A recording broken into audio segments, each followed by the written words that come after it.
बिस्मिल्लाहिर्रहमानिर्रहीम अस्सलाम वालेकुम। हमारा प्रोजेक्ट मेरा डीएलडी का प्रोजेक्ट ट्रैफिक लाइट्स पे फोकस करेगा और स्टेप्स वाइज हम चलेंगे वीडियोस के मुताबिक। There will be parts to building the traffic light and it will involve basically using some ICs और इस तरह की चीज़ें, जैसे कि हमारे पास 555 टाइमर है, हमारे पास जेके फ्लिप फ्लॉप्स हैं, हमारे पास डी फ्लिप फ्लॉप्स हैं फॉर काउंटर्स, और कुछ लॉजिक गेट्स यूज़ होंगे इस काम के लिए।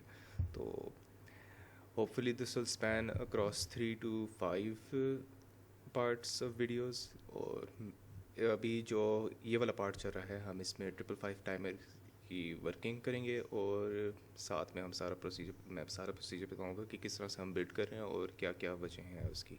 तो शुरू करते हैं। अब पहली बात तो हमने 555 टाइमर यूज़ करना है इस काम के लिए। तो हम जूम इन करते हैं और 555 टाइमर हम यहाँ पर प्लेस कर देते हैं। साथ में हमने अब इस 555 के टाइमर को ऑब्वियसली हमने पावर प्रोवाइड करनी है, तो हम यहाँ से इसको पावर सप्लाई करते हैं। हमने ये पावर पिन 8 को सप्लाई करनी है और हमने ये पावर पिन 4 को सप्लाई करनी है। और हमारा मकसद ये होगा कि वीसीसी से तो पावर मिलेगी सर आईसी को, और रीसेट से ये होगा कि जब भी क्लॉक शिफ्ट करेगा अपने पल्सेस के बीच, स्टेट्स के बीच शिफ्ट करेगा, तो वो रीसेट हो जाएगा, नए सिरे से क्लॉक शुरू हो जाएगा उसका। हमारा क्यू यहाँ पर आउटपुट होगा इस 555 टाइमर का। और जो हमारा पिन 7 है डिस्चार्ज, हमने इसको एक कैपेसिटर के साथ अटैच करना है, जो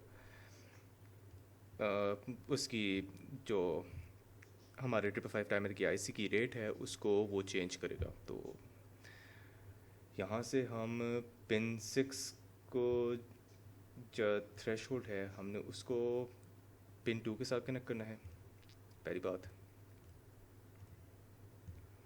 यहाँ से इधर, और इसने आगे जाके पिन 2 से आगे जाके एक हमारा वो जो कैपेसिटर होगा, बल्कि मैं कैपेसिटर्स और रेजिस्टर्स भी इंक्लूड कर लेता हूँ क्योंकि वो दोनों भी इसेंशियल हैं 555 टाइमर को बनाने के लिए। अब पहले हम कैपेसिटर प्लेस करते हैं पिन 2 के करीब। अब हमारे ये कैपेसिटर क्लॉक की रेट को इफ़ेक्ट करेगा, लेकिन सिर्फ ये कैपेसिटर भी नहीं करेगा, आगे जाके 2 रेजिस्टर्स भी प्लेस होंगे इन सीरियल, और उनका भी रीज़न होगी कि वो वहाँ पर प्लेस क्यों किए गए, उससे भी रेट्स चेंज हो सकती हैं। लेकिन एडवाइजेबल है कि हम कैपेसिटर से रेट चेंज करते होते हैं आमतौर पे। यहाँ पर हमारा कैपेसिटर आ गया, हम इसको थोड़ा सा नीचे कर लेते हैं। पहले हम रजिस्टर प्लेस कर लेते हैं यहाँ पर, और R1 रजिस्टर है, R1 रजिस्टर है, हम इसको ऊपर ले आते हैं यहाँ पर। इसने पावर के साथ कनेक्ट होना है। और अब जो रजिस्टर हम यहाँ पर दूसरा प्लेस कर रहे हैं वो रजिस्टर 2 है, इसको भी क्लॉकवाइज कर लेते हैं, ड्रैग करते हैं थोड़ा सा। बल्कि अब ऐसा करें कि इसको हम थोड़ा सा ऊपर शिफ्ट कर लेते हैं क्योंकि थोड़ा सा क्लंकी हो जाएगा। ये हमारा आ गया, मैं इसको अटैच कर लूँ और एक ड्रैग कर दूँ नीचे। अभी हमारे पास स्पेस आ गई और R1 और R2 के बीच कनेक्शन होगा। अच्छा, अब हमारा मकसद यहाँ ये है कि R1 और R2 के बीच पिन 7 से जो हमारा डिस्चार्ज पिन है वो उसके साथ कनेक्ट होगा, और इससे फिर ये होगा कि जो रेट है हमारा क्लॉक का, जो रेट है वो कंट्रोल होगा इससे। यहाँ से इसको मैं थोड़ा एक्सपेंड कर लूँ ताकि थोड़ा नीट हो जाए, समझ आ जाए कि हो क्या रहा है यहाँ पर। और कनेक्शंस आपको ज़्यादा बातें नज़र आ रही हैं कि कहाँ से कौन सी साइड से कनेक्टेड है। हमारा अब जो कंट्रोल वोल्ट है पिन 5 जो है, उसको हम एक कैपेसिटर के साथ कनेक्ट करेंगे, लेकिन ये कैपेसिटर फिक्स्ड होगी। इसकी वैल्यू 10 नैनोफेरेड्स रखेंगे या 0.01 माइक्रोफेरेड्स रख लें, काम उसी तरह से करना है उसको। और C1 की वैल्यू को हम कुछ भी चेंज कर सकते हैं। अच्छा, यहाँ पर एक इंटरेस्टिंग सी बात है, हमने नोट करना है कि R1 और R2 के बीच जो रेजिस्टेंस है ना, R2's resistance value is 10 times the resistance value of R1। तो अगर हमारे पास 10K है यहाँ पर, तो हम R2 को 100K एज्यूम करेंगे। इसी तरह से कोई भी वैल्यू हम इनके बीच सेट करेंगे तो यहाँ 10K, अगर 50K कर देते हैं तो यहाँ पर 500K होगा, अगर यहाँ पर 1M है तो यहाँ 10M हो जाएगा, इस एंड सो ऑन, इस तरह से हम करते जाएंगे।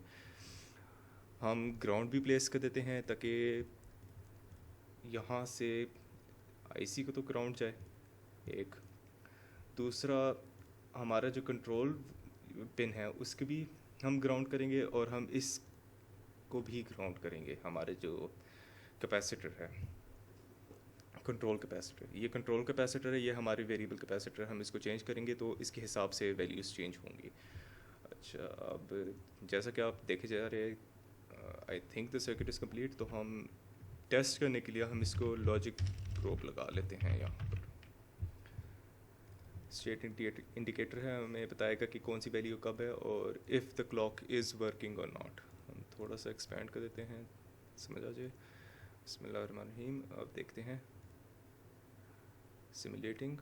अब जैसे कि आप देख रहे हैं बहुत फास्ट फ्लैश कर रहा है, हम इसको ज़रा सा कंट्रोल करते हैं। रेजिस्टेंस की वैल्यू यहाँ से चेंज करके देख लेते हैं एक दफ़ा। हम 50K यहाँ कर देते हैं ओम्स, हम यहाँ 500K ओम्स कर देते हैं। अब देखते हैं, अब यहाँ पर वैल्यू, अब देखिए रेजिस्टेंस के बीच जो आपने वैल्यूज़ चेंज की उससे भी रेट चेंज होता है।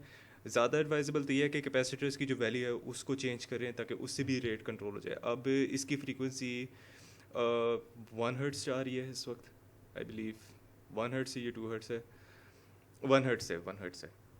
और आप जैसे कि देख रहे हैं यहाँ पर स्टेट चेंज हो रहा है, हर जैसे ही स्टेट 1 पे जाता है रीसेट हो जाता है 555 टाइम और वापस 0 पे शिफ्ट हो जाता है। तो ये हमारा जो 555 टाइमर का हिस्सा है हमारे ट्रैफिक लाइट्स का, वो कंप्लीट हो गया। आगे अब हम कोशिश ये करेंगे कि 4 बिट काउंटर बनाएंगे, आगे हमारे ट्रैफिक लाइट्स के लिए यूज़ होंगे उस काम के लिए।